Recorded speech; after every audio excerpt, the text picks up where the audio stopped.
Hey, how you doing out there?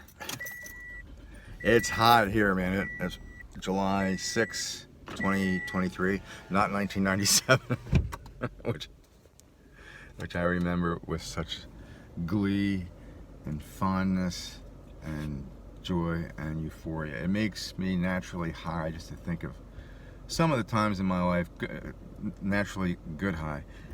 It makes me feel incredibly sad and depressed when I think about some of the people that I've been around over the past 20, 25 years. And then,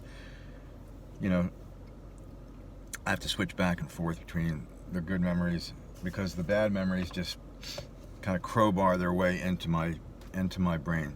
And I love it when people say, well, don't hold on to the past. Okay, I'm not holding on to the past. It's holding on to me.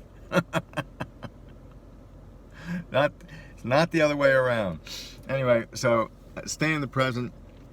That's a challenge for me. It really is. Especially as you get older, it's a challenge to just stay in the present and not dwell on the past.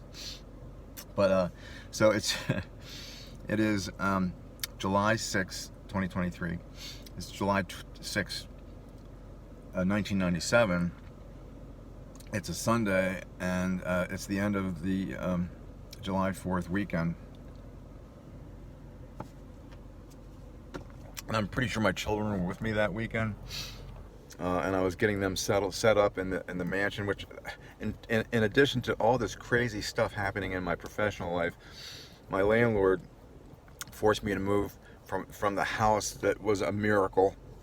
So the cottage that I found in 1993 was a true miracle, and this career opportunity at Bell was a true miracle because it meets my conditions and my standards for what a miracle is. First of all, it has to be impossible. It just is absolutely impossible. If you put the description of what's going to happen on the table for somebody to look at, they'll just say, this is not going to happen. This is completely impossible. So that's the first condition for a miracle. The second is the feeling that there's a deity involved. There goes a Cessna Skyhawk. And it's this flying school is really busy here. There's a demand for pilots. I'll go crazy if I think about that. Okay, so what the hell was I talking about? Okay, 1997. So it's July 6th, and tomorrow, and it's not during the day. Remember, I'm working 16, 17, 18-hour days. During the day, I'm driving the shuttle, courtesy shuttle for Saturn dealership in Westchester, and they're gone. What a god-awful, crummy product from guess who? General Motors. Wow, imagine that. All kinds of design and defects and flaws. Jesus. So anyway, this time tomorrow, I'm going to be driving the courtesy shuttle for Saturn 26 years ago. And then tomorrow night, I go into intermediate marketing at 7 o'clock. So I get home from Saturn about 3:30, and I've got like about 3 hours to unwind and relax before I go in. But the job at intermediate marketing was so easy going, man. It was so good for me at the time. It was perfect for me at the time. Perfect timing. So it doesn't bother me, working 80 hours a week. I'm sitting on my ass in a car driving somebody locally. I'm not driving any long distance like up to JFK Airport like I had to for the limousine driving job that I had. Okay, you're going to drive up to the JFK and pick up a bunch of people or drop a bunch of people off. I'm like, JFK? JFK?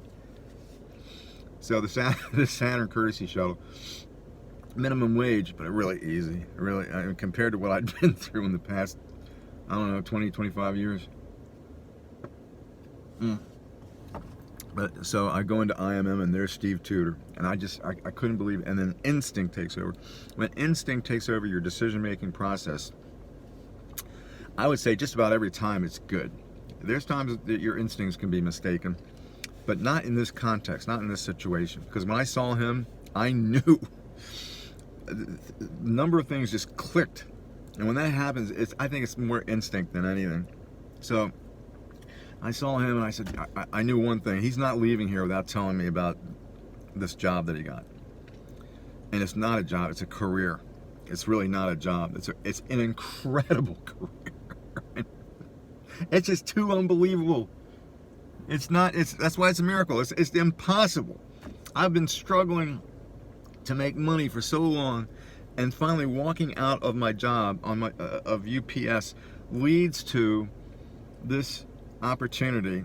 But still, I had to be turned down for this videographer job. If I got that videographer job, I'd never get into Bell Atlantic, and I wouldn't give that up for anything. A number of things.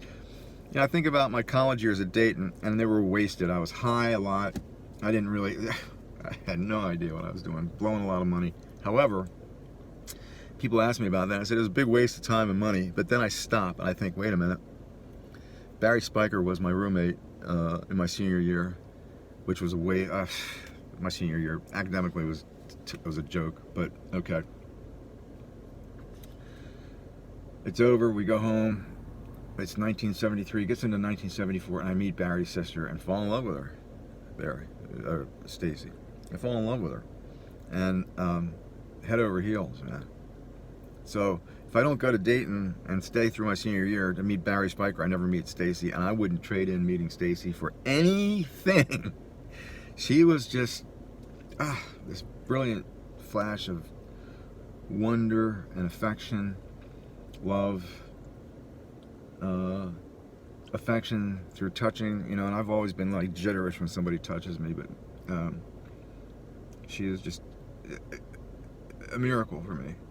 It was a miracle, and the way it happened was the way we got started was kind of miraculous too. Anyway, all right, so that's what's happening today and tomorrow. 26 years ago. Today's a Sunday, tomorrow's a Monday. I go in tomorrow night, and there's Steve, and my instincts just take over, man. I say, Steve, you're telling me, where you went. I need a phone number and a name. And when he tells me he's starting with Bell Atlantic, he came back to IMM for 3 days because he blew too much money over the 4th of July holiday. He needed some cash. He comes back there to work for 3 days before he starts his new job at Bell Atlantic on that Thursday. Not to see me or say goodbye to me. Dickhead. Fucking dickhead. He'd come back much later, years later, and ask if he could move in with me on a whim because he got evicted from his townhouse because he didn't keep an eye on his mail because he stopped paying his mortgage. Okay, this is like a guy, he's approaching 60 years old, but he's like 10 years old. What do you mean you're not staying on top of your mail? What the hell? What are you talking about? I mean, seriously, if you stop paying your mortgage, you better keep an eye on your mail because you're going to court. They'll take you to court. And when that happens, and then finally an order is issued to kick you out, you're out on the street. Anyway, that was Steve Tudor, man. He was one of 2 people I hung out with a little bit, and Steve wasn't a bad influence on me, but the other person, God almighty. Oh. Anyway, but still, the job at Bell Atlantic and the career that I got there that was so unlikely. It's impossible. A constellation, the stars have to line up perfectly, and they never have for me, except that time. And so it just seemed God was there somehow, like moving the pieces on the chessboard around and putting pieces of the puzzle in there that I couldn't find ever, and suddenly this opportunity is something you dream about happening to you. 6 weeks of paid training. I'm coming off a minimum wage job at Bell Atlantic, but Bell Atlantic was the mother company, and they outsourced. They were starting an outbound calling channel, proactive outbound calling channel to small and medium businesses because they lost their monopoly with the Telecom Act of 1996, and they didn't know what to do, but they finally figured it out. We got to hire company like Telespectrum, get this channel up and running, and then a year later they took us into the company, into Bell Atlantic. Okay, this is all make-believe fairy tale. It's like something, okay, you go to sleep and it happens in a dream, then you wake up and you're right back into your minimum wage job.